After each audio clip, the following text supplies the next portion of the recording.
Greetings, America. It is another fine day here in southeastern coastal North Carolina.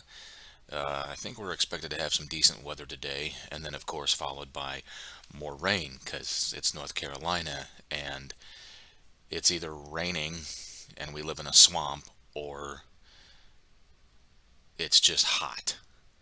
But we're also on standby for what we affectionately call the pollinating, where eventually there will be this nice fine yellow dust from pollen that will coat our property. Let's just put it that way. With that being said, I know it's been a little bit since I posted a video, and I think it goes without saying there's so much going on, whether within society, politics, socio-politically, what have you. And at the risk of being redundant and repeating myself, one thing my wife has learned is that sometimes I have it in my head that I did not complete a thought, or I did not reach the conclusion that I wanted to. And therefore, I revisit similar topics in an effort to achieve the conclusion I desired. So for that, I'm going to apologize if anything I say is redundant. Uh, I would also like to point out that 6 years ago today, my wife and I got called to Duke University Medical Center and would eventually have that proverbial come to Jesus meeting where the doctors, and I mean doctors plural, they brought in multiple specialists, and they explained to us what Logan's overall prognosis was, which was basically we were given two options. The first option was we can continue to fight the infection and whatnot, but from a medically, scientifically, mathematically point of view, it wasn't looking good. And he would more than likely pass away regardless, just due to the nature of his infections and whatnot. Uh, or the other option was that we could medicate him, make him comfortable, and make peace with the fact that everything we've done up to this point had gotten him this far, and that his body had just lost the fight. Um,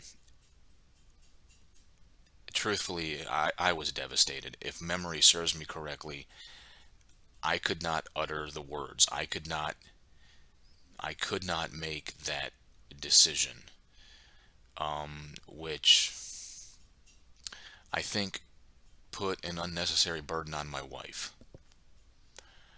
But it was a burden that she had the overall strength of will, strength of character to do. And she just wanted to make sure that I would not resent her or hold it against her or think less of her, if she made the decision. So in which case I defaulted my decision making authority to her, and as a as parents we committed to the fact that our son wasn't going to make it. And then 10 days later from today, on the 7th of March, he would eventually pass away. So, unfortunately, it is what it is. It was god awful. There would be more awkward experiences that would follow after that, and I won't get into it, but it has in some way given me some focus in other areas, and in some ways it has it's kind of like having a buzz where, many of us, depending on our social life up until settling down, may remember what it was like to go to an establishment where there was an opportunity to meet people, uh, especially if you were possibly looking, for someone to start dating. and many of us would need a drink or two in order to kind of loosen up. Um, that's kind of what it felt like after after having lost my son. And I'll probably talk more about it on the day of his passing. But having other children, it gave me hyper focus on other topics, and I've always considered how the world is being shaped for my children. And while I could talk about so many different things, I'm going to try to consolidate my thought today in the next 15, 20 minutes, give or take, on a topic I've mentioned before. And I called it mindfulness. Now, Steven Crowder has talked about this before in his own way. And then, of course, I did my own rendition of it. Essentially, when I talked about it, I was motivated by the interview I had seen with Eddie Gallagher, the former Navy SEAL, and how there was more than likely what was nothing more than a personality dispute that had gotten blown out of proportion and evolved into just something god awful, especially for the Gallagher family. So, as I've been kind of sort of paying attention to things going on, it just gives me an opportunity to think, and I've kind of come to a rather simple conclusion. And forgive me if I oversimplify things. It's not that I'm suggesting people are stupid or that my lighting is good or bad. I still got to work on my production value, so by all means, if you want to make a comment about that, go ahead. Uh, so again, at the risk of oversimplifying certain topics, I've spoke already about how the term liberal as it's used today does not truly exemplify what it meant to be a classical liberal, and that modern day conservatives may not necessarily represent what some people call conservatism. But for the purpose of this conversation for the next however many minutes, I'm going to try to keep it relatively simple. So I think I did mention the whole Gina Carano thing in my last video, but that just highlights another aspect. So we have what is known as this cancel culture, which I think, I'm trying to see the best way to phrase this. I don't even know that it's a matter of taking a moral stand or creating some ethical high ground. I think it's so many different things. And having watched the interview with Gina Carano and Ben Shapiro, people in that industry, the Hollywood, the movie making industry, and possibly even recording artists, as well as possibly even athletes, many of them are afraid to have opinions or express opinions and viewpoints that differ from what is considered socially acceptable. And I often wonder who determines what is socially acceptable, because if we reframe that, if we believe the results of the election, then that means 81 million people essentially control what is considered socially acceptable. And then the 74 million people who voted differently apparently have to live in fear and can't have an opinion whatsoever because the 81 million control what is socially acceptable. But that still leaves 74 million people who disagree. So I feel like it's an impasse, because Gina Carano spoke about how many people would come up to her and be like, hey, just between you and I, we agree with you, but, we can't have that position because I'm afraid to lose my livelihood. So when you take that and what happened to Gina Carano, this cancel culture mentality, and they blew what happened to her way out of proportion. She was making a relative reference, and Lucasfilm and whatever just blew it way out of proportion. And then I look at Joss Whedon. I'm wearing my Firefly sweater, and look, I don't know what happened, and I don't want to call anybody a liar. I know years and years ago, Charisma Carpenter was very open about having been the victim of either sexual assault or rape. Um, I apologize if I don't remember the exact details. What I don't understand is why would she wait almost 20 years, between 17 and 20 years, to finally come out and then start tearing apart Joss Whedon, who, as far as I can tell, put her on the map, made her career. And I'm not picking on her. I'm just asking a question. Because if it wasn't for Buffy and then subsequently Angel, I don't know that her career would be anywhere. So I'm just kind of curious, unless, and God forbid, she's just doing it for the social relevancy to, try to become socially relevant by tearing down, you know, somebody who's maybe more socially relevant than she is. I don't know. And then, of course, the gentleman who played Cyborg in the most recent versions of the Justice League and all that, he came out and said something, that Joss was a director and whatnot. And unless I'm mistaken, people in the film industry who direct and produce and whatnot, part of their job is putting up with actors and actresses who think they're better than everybody. So they gotta have strong moral, a strong character and strong presence. So you add this all up, and and then everything else going on, and to kind of get to my point that I was trying to make. So if you've made it this far, I thank you, because hopefully I'm not just babbling here. So you take what we're using to describe as modern day liberals today and what we're using to describe as modern day conservatives, which also is loosely translated as Democrat and Republican, right? So here's the problem I'm starting to see. Conservatives, by any other name, essentially have boundaries and they respect boundaries. Let me see if I can, let me see if this does any better. One second.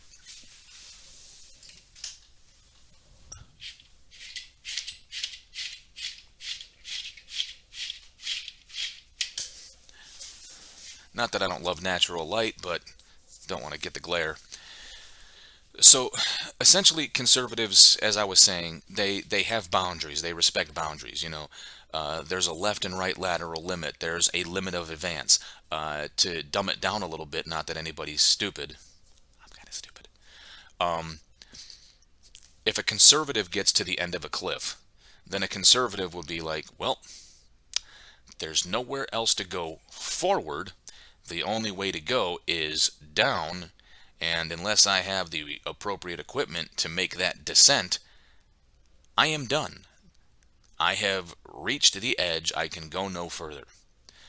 Where modern day liberals, they don't seem to respect or even believe in boundaries. All right, as soon as you suggest a boundary, they immediately launch into this diatribe of name calling, like racist, Nazi, fascist, or whatever, homophobe, xenophobe, because they don't believe in or respect any kind of a boundary. And to use that same analogy of the cliff, modern day liberals in the 21st century, if they were to get to the edge of a cliff, and while rationally speaking they can reach that same conclusion, well, this is the edge of a cliff. Without the proper equipment, stairs, rappelling equipment, whatever the case may be, maybe even a parachute, I don't know, there's no way to make a descent and continue going forward. However, what a modern day liberal would do is start coming up with excuses why the government should provide the means for them to descend, or the cliff face should be extended. They should put more material and extend the cliff face. The government should do this, or the reason there's a cliff edge is because of homophobia, xenophobia, fascism, racism, white privilege. So they make up all these terms, to fill in this gap. Well, the gap is what it is. All right, if you're at the edge of the Grand Canyon and it's, I don't know, thousands of feet to the other side, and there's this gap in between, logic, reason, and even science can explain why that gap exists. All right. Water and erosion, has caused the wearing away of softer organic material, thus creating the Grand Canyon. But, modern day liberals, they don't respect that.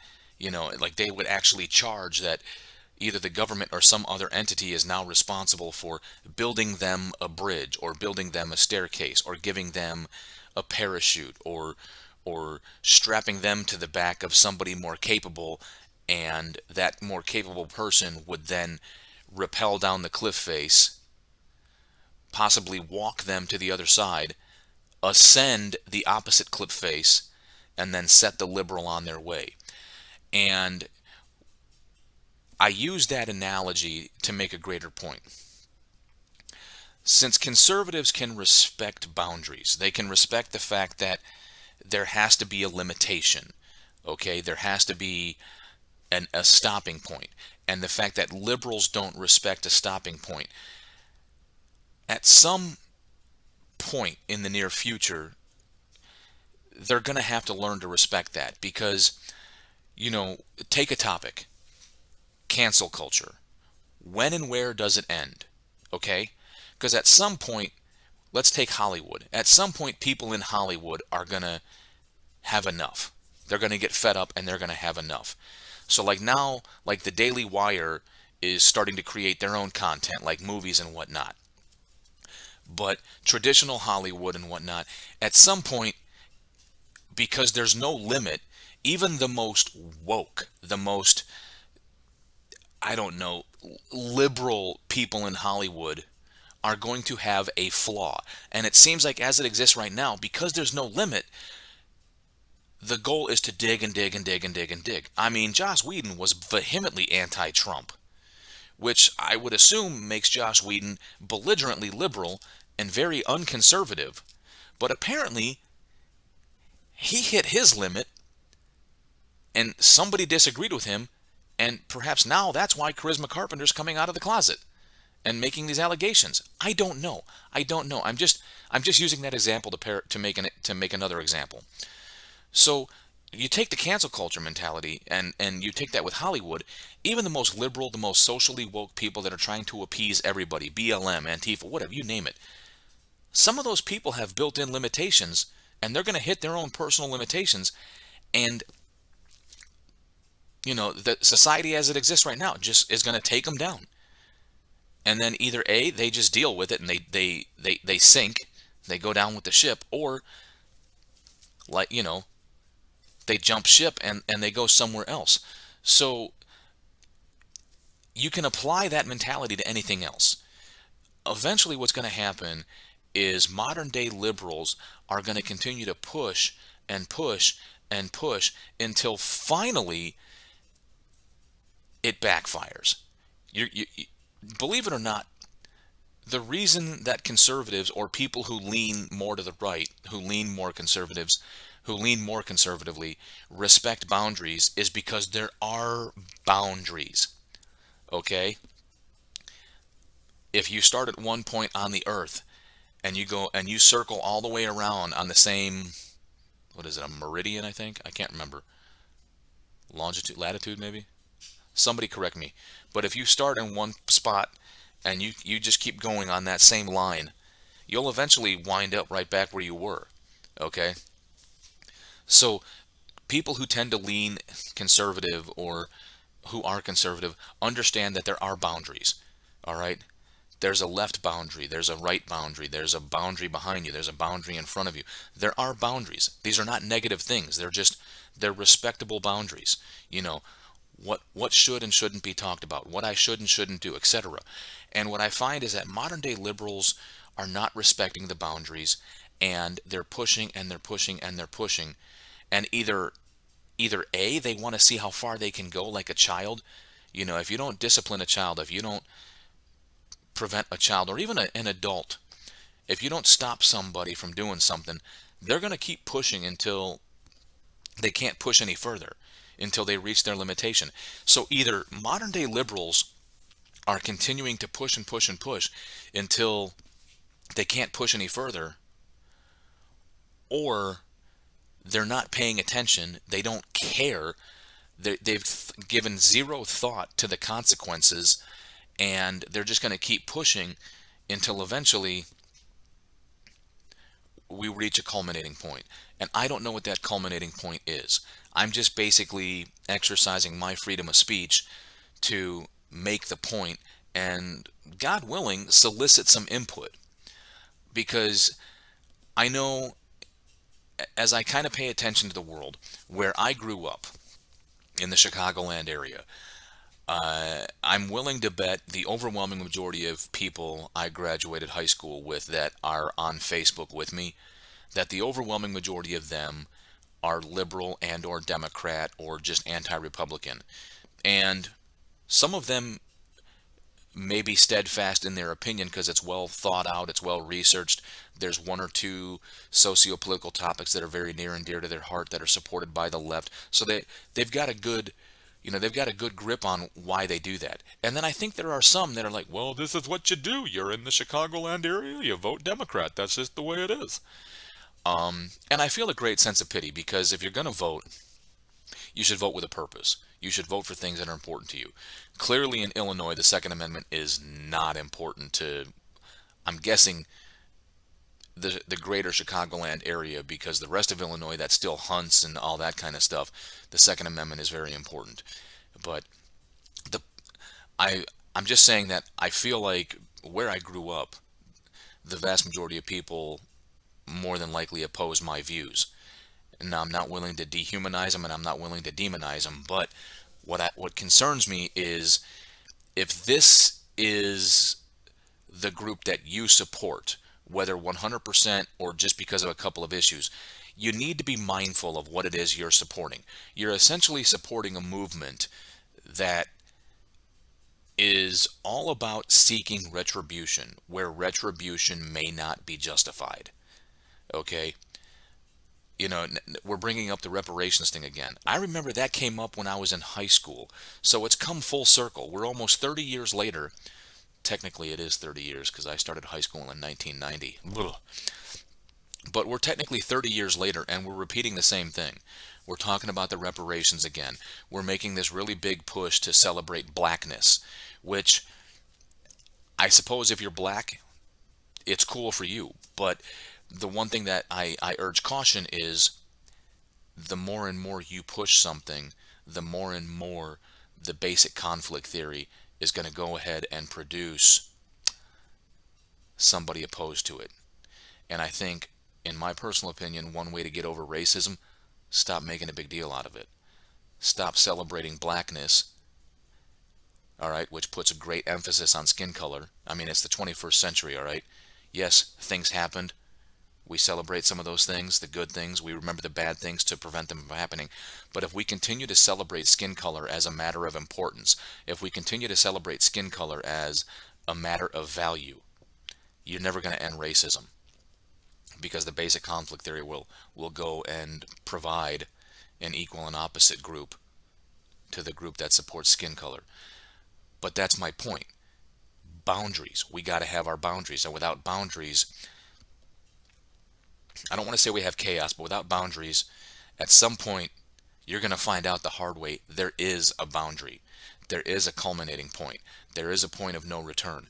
And I personally would like to see us as a country, as a society, wake up, you know, not woke like the socially acceptable woke, but wake up from this stupor, this liberal stupor where there is no perceived boundaries. Everything's on the table, and let's just keep going. Let's cancel everybody we disagree with, because you're talking about a group of people that demands tolerance and a group of people that demands acceptance. Yet part of their whole platform is to silence people they disagree with, and to shut down people, and to not accept people that oppose their point of view. That is the very definition of fascism. That is the very definition of racism and xenophobia, is shutting down people you disagree with because you believe that their concept, their ideas, their thoughts, their behaviors, their social constructs are inferior to yours. So, Yeah, perhaps what makes me a conservative is having spent 20 years in the military. I respect boundaries. I you know, I respect consequences. Am I in love with the results of the election? No. Am I going to spend the next 4 years supporting conspiracy theories that lead to the Republican Party opposing Biden for the next 40 years, trying to undermine everything he does, like they did with Trump? No. And for those of you who didn't like him, that's fine. You didn't like Trump. You asked me why I like Trump. I like Trump because of everybody that tried to tell me I'm not supposed to, and because of watching the Democratic Party do everything in their power to not only oppose Trump, but then the way that they talked about and the way that they treated people who supported Trump. You want to talk about a lack of tolerance? Try telling somebody you're a Trump supporter and watch what happens. So once again, boundaries, people. I think they're important. So I tried to keep this short, but apparently I'm a long-winded prick with an extremely large forehead. That being said, I'd like to hear from you. I would like your input. I would like to know what you think. I'd like you to participate in this conversation. Otherwise, you just spent over 20 minutes listening to me PT my face. So, once this goes up, you know what to do. Hit like if you liked it. Hit subscribe if you want to be notified when I put more videos out. Hit the notification bell if you want to be instantly notified that I've got another video out. Otherwise, please leave a comment. Message me on Facebook. Message me on Instagram. Send me a text if you got my phone number. Otherwise, get involved. I understand some of you want to remain anonymous, but, get involved and participate in the conversation. Till then, that's all I got.